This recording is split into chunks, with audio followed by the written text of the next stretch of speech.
Alright, so this is a video on the 5.1.2a notes that is in Algebra 2. This was on Thursday, and it was a little confusing for me, so I wanted to make a video on it just in case it was confusing for everybody else, and they didn't or still don't understand. So we're going to start on question 2, because question 1 is probably fine if you took the notes already, and I don't really want to go into that, because this is the main focus of this video. So question 2 says consider the function f of x equals x over 2 in parentheses squared. And that is this function right here. And we're going to skip to question 2D because 2A through C is just that graph paper stuff that we did, and that's not really important for the purposes of this lesson. So question 2D says find the equation of the inverse using our method from 5.1.1. And the inverse of this function would be this. Though they are different colors, this is one function. So this would be the inverse of the red one. And now it says for question 2E, is the inverse also a function? How can you tell? And how you can tell if it's a function is through the vertical line test. We've talked about this a lot already, but the vertical line test is a test to determine whether something is a function or not. If you put a vertical line through something and it strikes more than once, then it is not a function. And we can see here on the inverse function that it strikes more than once. So it would not be a function.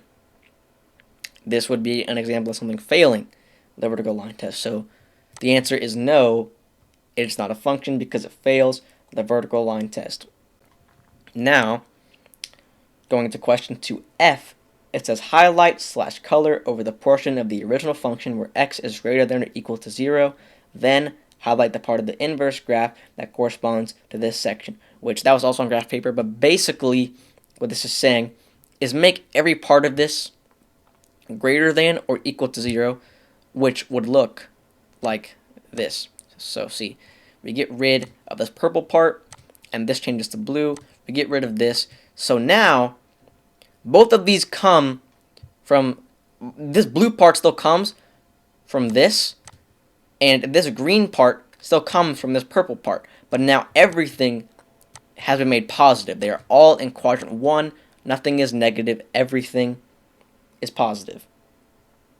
And then it says, is the new highlighted portion a function, which is referring to this green part right here. And we can say that yes, it is a function because now it does pass the vertical line test because there was no lower portion. There is no lower portion where it strikes twice. By making everything positive, it only strikes once, which means that this passes the vertical line test and is therefore a function. Going into question 2G, it says what is different about your inverse function when we only look at this portion. Now this is just referring to the equation because even though I had to make two equations for this one inverse function, this would be the equation that you would write.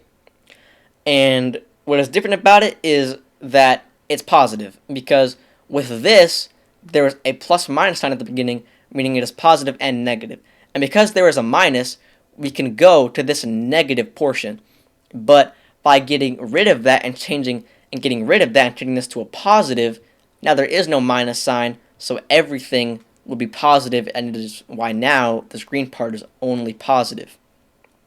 So that is what changes about it. Now going to the next part, the back side of the paper, we go on to question 3.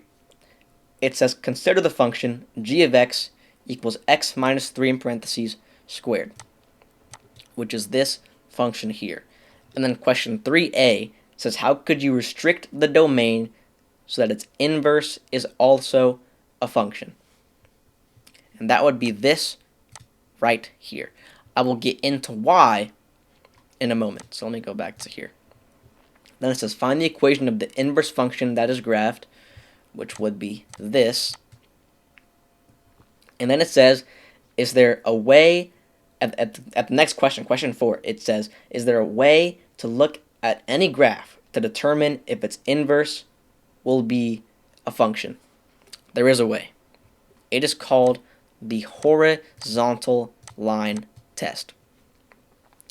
The horizontal line test is used to determine whether the inverse of a function will also be a function. So we have the horizontal line test.